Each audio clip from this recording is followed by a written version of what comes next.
Hi there and welcome back to my channel. This is Sean, the Honest Book Reviewer, with another book review. In this video, we're discussing The Holy Terrors, written by Simon R. Green. It's a horror. It's set around the filming of a ghost hunter type TV show. And when you read this, well, when I read this, I felt like I was actually watching a TV show being made.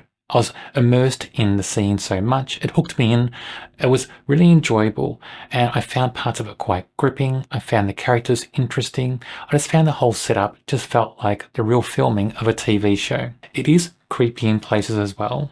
There's a lot going on in this, and it turns into a locked room mystery, because the characters are in a locked room and something happens in the story. So I enjoyed many aspects of this book. So this book is all about the filming of a ghost hunter type TV show. We have a select cast of characters, we have people who are working on the show, so mainly a producer and an assistant who's a psychic.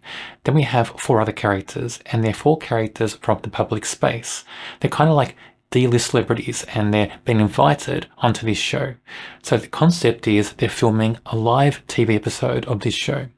The TV show is in ratings decline, and I need to get good ratings on this kind of live broadcast or the show's going to be cancelled.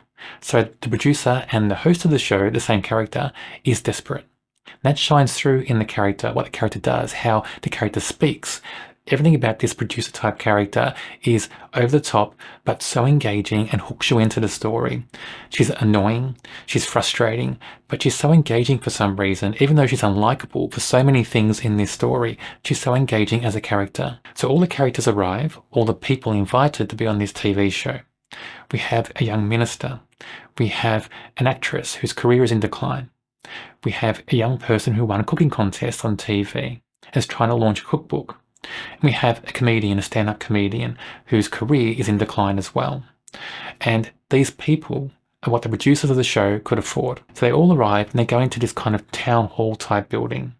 And when you're in there, all the doors lock, and then there's automatic locks that engage as well. And they're locked in this building until the next day. They can't get out. So in this building, we have those 4 characters, we have the host and producer, and we have this psychic who's like an assistant on a TV show. So then things start to happen. 2 main things. The producer explains to the people on the show about, doing things that are fake to make ratings, to make interest. But then creepy things start happening as well. And it seems nobody knows about these creepy things. They're surprising to everybody. So you're wondering all through this story, what's real and what's not. When things start to happen, you wonder, is it fake? Is it meant to be for this TV show to get ratings? Or is it real? Is it really haunted, this building? And that kept me interested in this story right through. I was never sure, and I just wanted to find out. And then there's a huge twist in the story as well. Someone is murdered in the building. And remember, it's locked. There's no way out or in. So is someone in this building, one of the 4 people, or the host or the psychic, is one of those people a murderer? Or is it death by spirits? Who knows? You have to read to find out. That's so creepy though, because it is a locked room mystery. It's a horror story. There's all this doubt going on, and these characters, they're all kind of large characters, larger than life, and they have great interactions and discussions in this book. Sometimes they have a bit of conflict. This producer is so unlikable, pushes everyone's buttons, tries to make things exciting for ratings. There's all this stuff going on underneath the story as well. But it plays out so well in this story. I felt like I was there amongst them. I felt like I was watching this TV show being made. I enjoyed this story a lot. Something about this story as well just made it feel very British. It is set in the UK, but just the characters, the setting, the dialogue, the way things interact in the story, it all just felt very British to me. I just had that in my mind reading this story. Just the way things play out, just the tone and feel of the story. And I enjoyed that in the story. I felt a little bit quaint in some ways. It suited that UK setting so much. Overall, I enjoyed this story a lot. It's a great horror story in my view.